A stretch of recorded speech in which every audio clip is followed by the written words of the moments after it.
Hey y'all, it's Kate at Kate's Garden Chicken and Cat Rambles. I'm wearing my microphone, so I'm hoping it's working. I had to run back in and get it. The wind's picking up. Maybe we're gonna get some weather. Comes a running. This is your mama. I brought her a treat also. What I got here is some frozen peas. I like to give them something frozen each day to snack on, and it helps cool them off, but also is extra nutrients. I'm using the bottoms of several of the extra little feeders I have for them. For one, because the red's attractive and it holds it and I don't have to bring good dishes out. Somebody didn't eat all her watermelon. Come here. Come here. So she doesn't have to run around and fight with anybody over them. So these are frozen. So of course, I'm sorry. They're not raw. I mean, they are raw, frozen. What I do is, this was a bag that was probably beyond its date for people wanting to eat, but it wasn't that they're bad. They, some can be a little freezer burn, but it's not going to hurt the chickens. Naughty me, I'm out here in the red crock, so hopefully Laddie won't attack. He was going crazy this afternoon, around noon. It was because some neighbors came over to trim stuff on this side of the fence, which, when they cut down a tree that I liked, Laddie, stop it, here, for shade.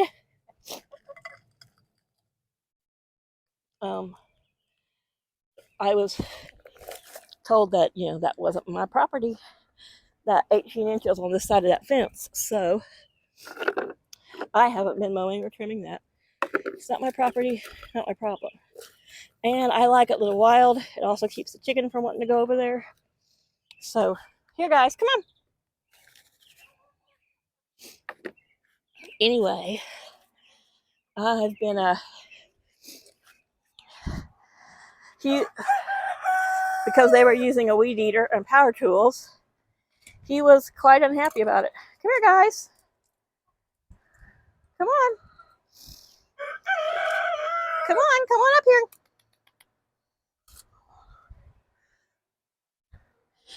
Sorry. So I've been getting about 3 eggs a day. Unfortunately, I do think my leghorns are pulling, though they're just laying pullet eggs. I haven't got a pullet one today. But I think one of these ladies might be pulling the same stunt my Brahmas do and don't lay on the same day, which we'll see. It is really, really super hot, so I'm not sweating it. And since I've been getting 3 a day, I've been giving the pullet eggs away. Leave her alone. Old Granny Marigold, she is the bottom of the pecking order. She was over there, and Luna she's just a heather. She wants to be a bitch. Come here. Come here, Moira. Come on, eat your peas. Come on, sweetie. Come on, yeah, eat your peas. Finish off your peas and your piece of watermelon. They had watermelon for breakfast, which is nice, cold and chilled. So I came out and gave them watermelon while I changed and iced down all the water. Redid the pool. Here's Chaos. He's been laid out in the shade. Their water, both of those waters and that feeder are done. I'll leave this bowl here. So I came out a little earlier, about 10-15 minutes ago, because the wind is really picking up. I guess there's supposed to be some tropical moisture in the Atlantic that's going to be meeting some other moisture or weather coming to the northeast. So we have like a 51% chance of showers tonight. So that probably means we're not going to get any. Crap, I filled the water jug to redo the bird bath. I'll do that in a minute. Here comes Miss. Come on, Moira. When I come out the back door, she comes running. Yesterday, she came out here while I was in the swing. I don't know what she was finding to eat, but she spent a lot of time right there under the rose bushes eating.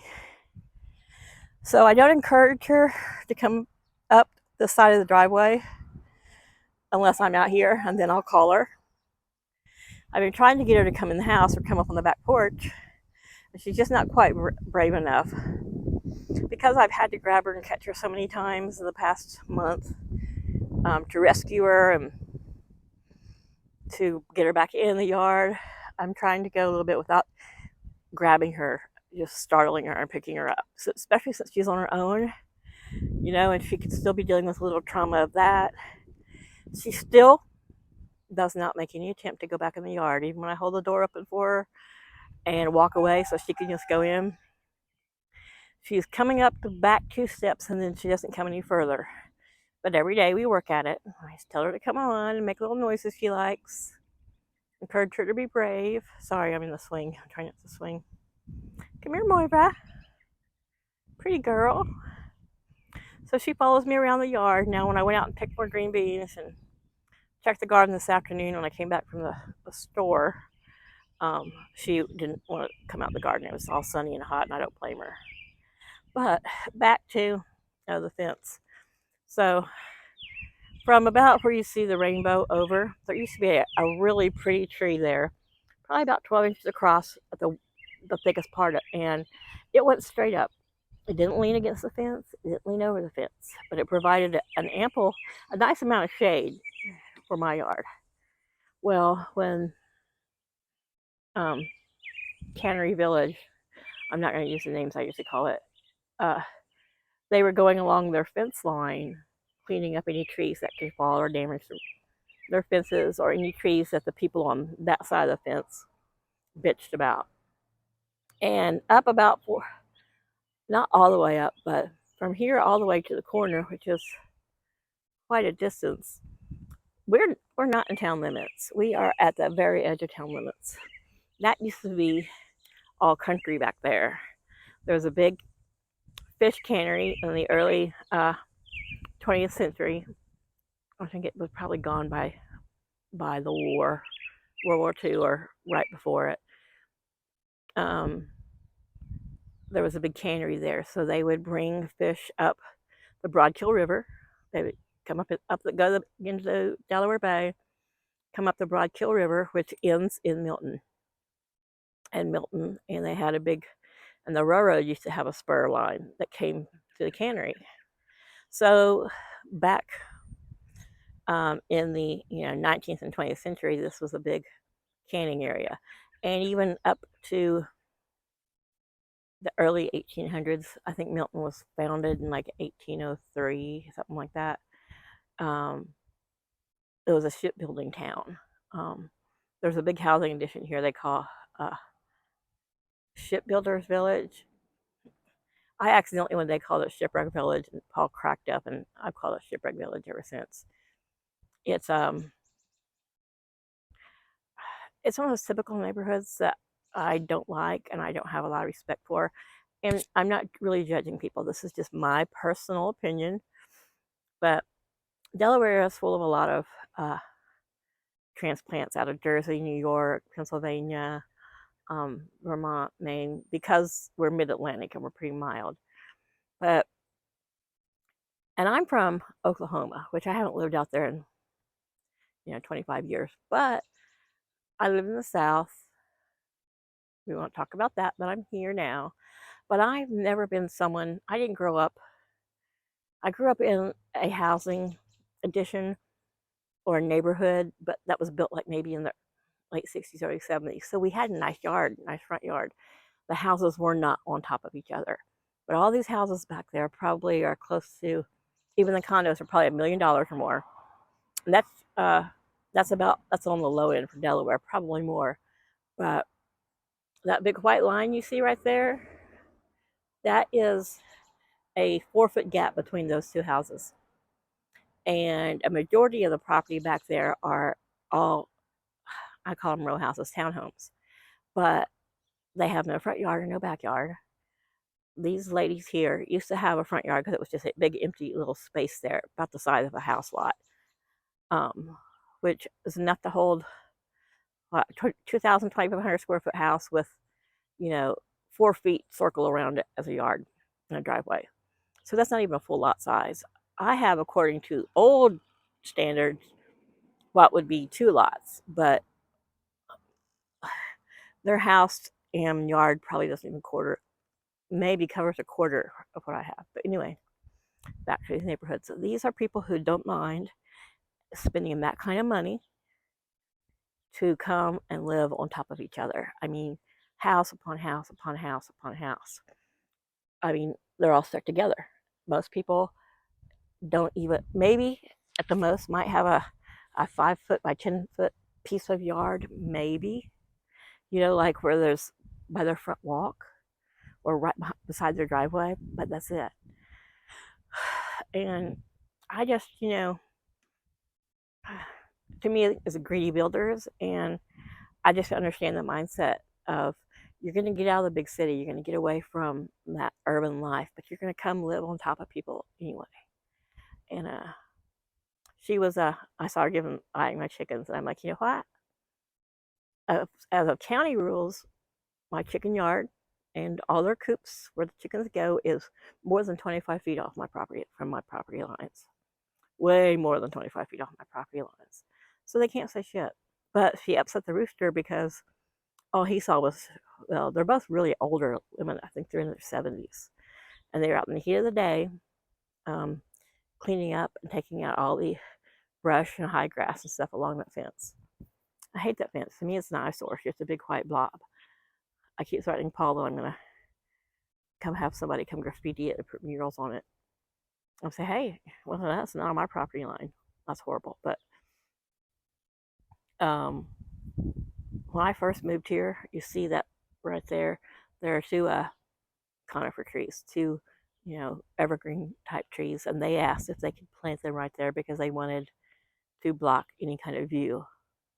As if I wanted to look into the house and see those two old ladies getting frisky. I don't care, but it has been a nice break from the lights they leave on all the time. Except both my neighbors back there leave their lights on at their driveway all night, and these are not outdoor lights. These are bright white lights. And my feeling, and this is just my feeling, is that if there's no one scheduled to be coming home that late at night, why are those lights on your driveway? Have motion lights if you want, but leaving the outside of your house lit up all night, to me, is just making sure that it's easier for anyone who wants to break in to find the windows. I'm sorry. It's easy for them to have a lighted way into your house. We have a motion light in the back, and it only comes on if something gets on our back porch. But those lights shine right into my bedroom window.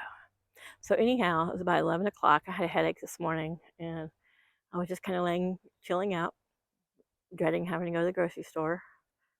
But I heard Laddie all of a sudden, in the heat of the day, going crazy crowing. I'm like, what in the world? So I went out there. Everybody else is in the shade. He's standing up inside the pavilion, looking at them crowing, and they're strangers. Chickens remember faces. They know who the faces of their people are. So strangers are strangers to them. And plus, they had, now they don't freak out when I'm using the weed eater, but they know it won't hurt them, and I'm not a stranger. But they had a weed eater out there, and who knows, they talk really loud. But really upset the chickens. But I couldn't say anything. They were just, I could have said, hey, you need to get out of my yard. I'm sorry if you want to clean up that 18 inches, but it's not your property. It belongs to the homeowners association, which, yeah, makes it technically your property because you are a homeowner. But if you're going to clean it up, fine. And she looked over at where I keep my compost pile, which is right there, right in the opening. It's still 25 feet off their fence, and I just use it for household veggies. And it was just recently dug up and turned over. There might be a little bit of chicken bedding in there because when Calm died, and he died laying inside the coop, then nothing really soiled. I went ahead and took all of that out. It's not like he threw up or ejected any bodily fluids, but I don't know. I just didn't want the smell of death in there for Moira. But anyhow, but everything they cut down, and they made a pile in my yard, and they've left it. right there at the bottom of that post, you see kind of like a triangle at the bottom. Looks like green stuff. That's the dead stuff. Which the evil side of me wants to go over there and throw it over the fence into their driveway. You're gonna cut the shit down to get rid of the shit. But if they don't pick it up before it rains, or they do leave it, I'll drag it over there on top of my compost pile just because there are a couple of really cranky old ladies. They used to be nicer, but they both were married and raised children and had husbands who made really great livings. As soon as her children reached age, I mean, they got together and then they divorced their husbands and made out like bandits. So there's something about that just sticks in my craw. I'm sorry. I know that's an old saying. But anyway, they used to spend half the year in Australia and half here. And they act, like Milton wasn't worthy of them to live year round. And then COVID, or the C word came, that weird little virus, and they were stuck here. So now they've stayed. So they used to have little drunken wine parties in their driveway, and all were getting drunk, would get drunk and loud and talk about their politics. Which, if you didn't live on top of someone else, I would say if you lived out in the country and no one could listen to you, go out in your yard, run around naked, and spew your politics. That's your prerogative. But I mean, it would go into late in the night, and I'd be in the house with the AC on and the TV, and I could hear it, and I would be like, oh, "Shut up!" But since the C word virus came, they've quit having those little parties, and they're old. I can't believe, they look fairly fit, but being out in the at noon, between 11 and noon, when there was no shade there, I thought it was kind of silly, but they cleared it out. And there's a big stump back there, so that when that tree was cut down, they didn't bother to take the stump out. So there's just a stump. They didn't kill the stump; it's still there. I've been tempted to I thought about planting sunflowers there or something, but if a sunflower leaned over their fence, they would probably complain. But they can't complain about anything I say or do over here because I'm not in town. So screw them, and that's not the first word I would pick. But anyway, so that's how I woke up. I've been up for quite a while. I went to bed about 7:30, 8 o'clock last night. Got up, had an ice cream sandwich, and went back to bed because I hadn't slept, and I could tell that I was having a migraine coming on. So I had a headache this morning. I don't think it was a migraine, but it was bad. And then I was out here walking across the yard, and I was being followed by my little chicken. And we came to see that there's more lilies, the flesh tone ones, blooming. You can see her in the middle of the screen. And the white ones are really, really big. And I came always to check and see what new wildflowers I have. But I walked through that little patch of clover right there. And I'm nice. I mowed over that, but it was pretty short. But there's times I'll leave a patch of clover high, just so that the bees and butterflies and anything else that likes the clover, plus the bunnies that run around my yard, have it to snack on. It's a great thing for people, for honeybees. Not that anyone down here has beehives, which I've thought about it, but I probably couldn't. And I probably wouldn't, especially since I was walking across the yard in my Crocs, and the heel of my Croc must have flicked one of the bees up into my shoe. I could feel something in my shoe, so I lifted my foot up to shake my shoe like this. I do that when I get a pebble or rock or grass in it. And whatever was in there stung me. And it stung me on the edge of my foot, kind of like right here, but right on that line where the thicker, tougher part of your foot meets the soft, tender part of your feet. I stayed out here for a while to ignore it. I don't have a problem with bees, but it really started burning. So I went in, and the first place I came into was the kitchen. And so I just flung my leg up over into the sink and ran cold water on it, and then I went and laid in my room for a little bit and put a little ice pack on it for a little while, for about a half hour. And it's quite hurting. I went ahead and took a Benadryl, which It didn't used to make me sleepy, but I don't want to be sleepy. I slept enough last night. But anywho, I'm just sitting out here enjoying the breeze. I think it's 89 with a feels like of 98. Um, I'm just hoping that we do get, it said a chance of thunderstorms after 2. And we're in a flood warning from, I think, 3:30 this afternoon through Tuesday because of that. There's supposed to be a tropical surge um, coming just offshore. It's supposed to meet up with whatever hot, cranky weather is coming towards the mid-Atlantic, northeast. So we're supposed to have possibilities of 24 hours worth of rain in an hour or two. So, but we could use it. So, got my new sprayer. I'm not going to link it or show it here because I'm in my swing and I don't want to give up. And I've rambled for 21 minutes as it is. I noticed my neighbor was piddling in her little raised garden box that her fiance made for her. So I might walk over, see how she's doing. But I was hoping that Moira was going to come over here and hang out. And I think she's gone back over into her dust bath area or hanging out near her sisters. But I noticed that she'll stand by the fence and they'll stand by the fence and they'll all stand there like they're together and they'll preen. And I think she seems, I know she seems perfectly happy with that amount of interaction. Nobody can chase her because though they are her brooder sisters in their group and with both groups, even both groups together, she is the bottom of the pecking order and they all chase her. So, you know, she spent a lot of time alone. Well, flower patch there in the center is getting big. A few new colors, some more white, some more of the light pinks. Marigolds popping out, which I love because I love marigolds.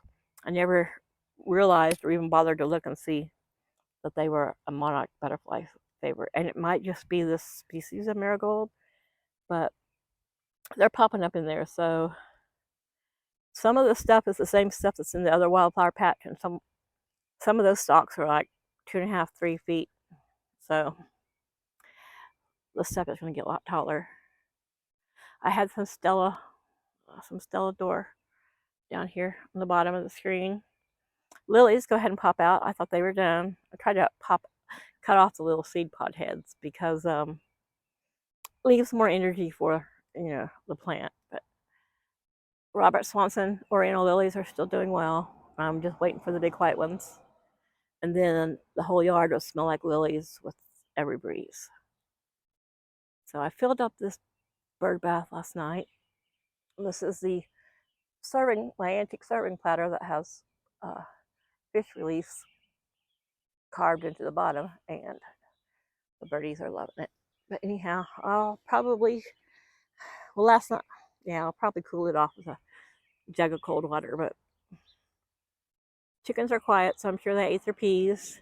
But again, back to the beginning of the video, if you're a chicken keeper, you're new to chicken keeping, or maybe you just have never thought of it, frozen vegetables are a great treat. And I don't thaw them first. Like I said, I rinse them off because some are like ice chunked together, but I couldn't have squeezed them and popped them with my fingers because they were so frozen. But carrots are not their favorites, but frozen peas and corn, they love. And it takes it a while before it's no longer cold, but they'll gobble them up.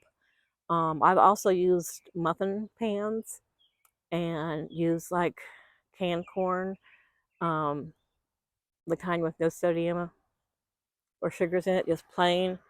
And I will dump them. If there's not enough juice, I add a little water or a little bit of chicken broth or beef broth or whatever. But water's just fine. And I'll freeze them in muffin tins. So then those stay like little veggie sickles, and they'll peck at them and peck at them. And because the ice in it starts to soften more than just like all water, they really seem to enjoy those. So always remember, you can use your bump pan, you can use a loaf pan, a cake pan, anything you want. And you can put seeds in there. You can put berries. I prefer blueberries because they're small if they swallow them. My chickens don't seem to like strawberries much, but you can put berries. They like blackberries. Um, Even frozen green beans, you know, that you can put in there. But I've noticed when I give them mixed vegetables, the carrots get eaten, but they get eaten last. So, but that's a great way to help them cool off because just like us eating a popsicle or having a cold glass of something in the summer, it helps cool off your core. And plus, mine also have fans. I have another fan that's indoor out. It's an outdoor fan. It's for camping, but it needs two AA batteries. So I need a couple of rechargeable AA batteries because I have a charger, and that way I can put that in the little chicken hut once I get the door closed. So, I mean, the windows cut in. And who knows, it may be closer to fall before I get them cut in with the way the heat's going, but we'll see. They have plenty of shade. They're all happy. I'm just enjoying being in my swing. Well, this is the front garden. My I see a lot of people on in videos on TV and other places in the neighborhood who have their crepe myrtles are blooming, but mine hasn't. She blooms every year. She just hasn't yet. I fed her some food for shrubs and like crepe myrtles and hydrangeas and that kind of stuff. So I'm noticing this hydrangea back here, all of the leaves are drooping. So I might turn the little sprinkler on out here, just because if we do get any rain, it probably will not be till overnight, and it's supposed to be more for tomorrow. But anyhow, enough of me rambling about the neighbors in the yard, and maybe you'll see this, maybe you won't. But I was hoping, like I said, oh, there's more. I was hoping that she would come over here. She will usually come in this part of the yard if I'm in the swing, and she'll peck around this tree here and under the rose bushes. But oh, she's gone back to her best bath. But anyway, I'm gonna let you guys go. Have a great weekend. Bye, y'all.